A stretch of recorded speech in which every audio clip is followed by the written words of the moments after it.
Olá, alunos! Agora nós estamos aqui com a questão número 4.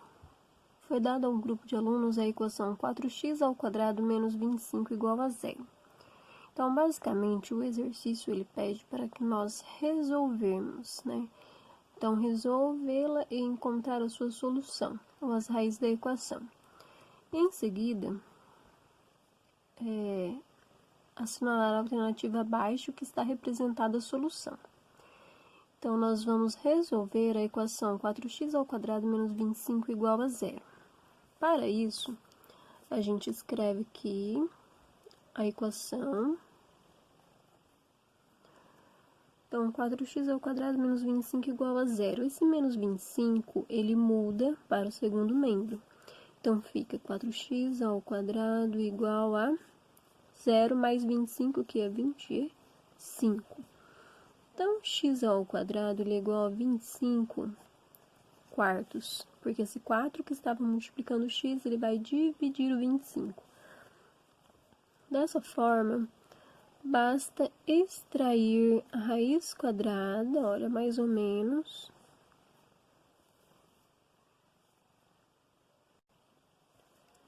Lembrando que quando nós vamos extrair a raiz quadrada, olha só, um errinho que ocorre com frequência entre os estudantes é continuar com o expoente 2 aqui e extrair a raiz quadrada ao mesmo tempo.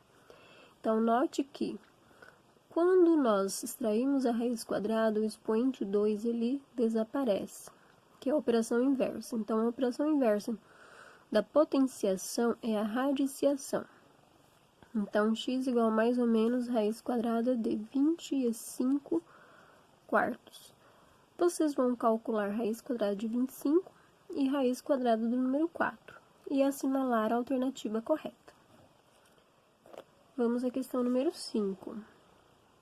Assinale a alternativa em que se encontra a equação que tem como solução as raízes a seguir. Então, nós temos o conjunto de solução, menos 4 e 4.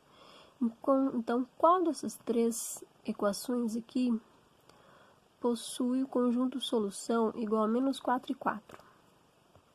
Então, basta que vocês façam a solução, né, de cada uma das três equações.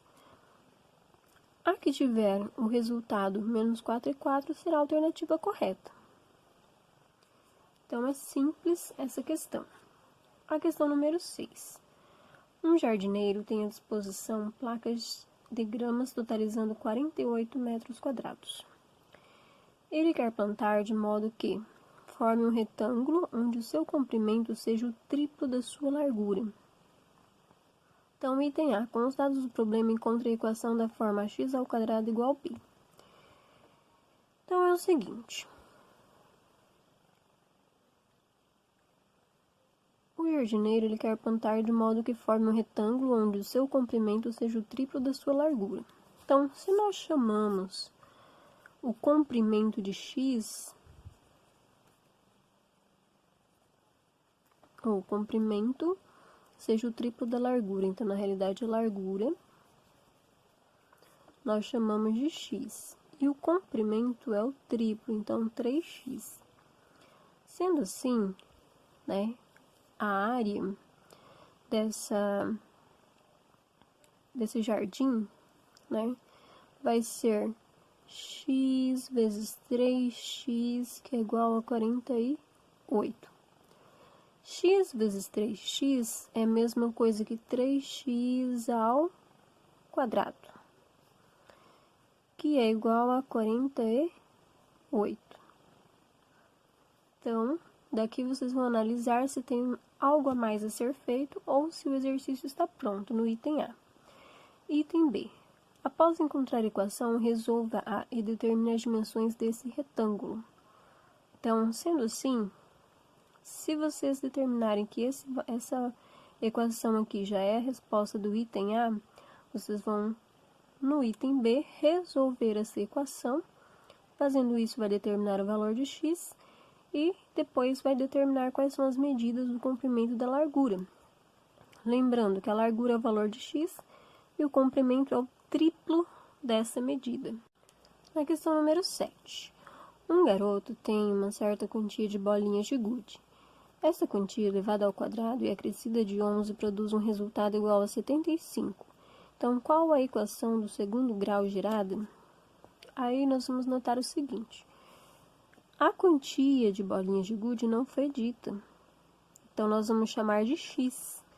Então, x é o número de bolinhas de gude.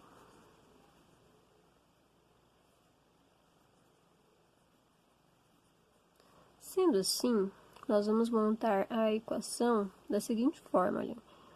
O quadrado, ó, essa quantia elevada ao quadrado, então x elevado ao quadrado, e acrescida de 11. Acrescida é quando nós acrescentamos, aumentamos ou somamos. Então, x ao quadrado mais 11 é igual a 75. Então, basicamente, a equação do item A já está aqui. No item B, quantas bolinhas de gude o garoto possui? Resolva a equação e dê a resposta. Então, vocês vão resolver essa equação do item A aqui no item B. E com isso, vocês vão determinar a quantidade de bolinhas de gude que o garoto tem.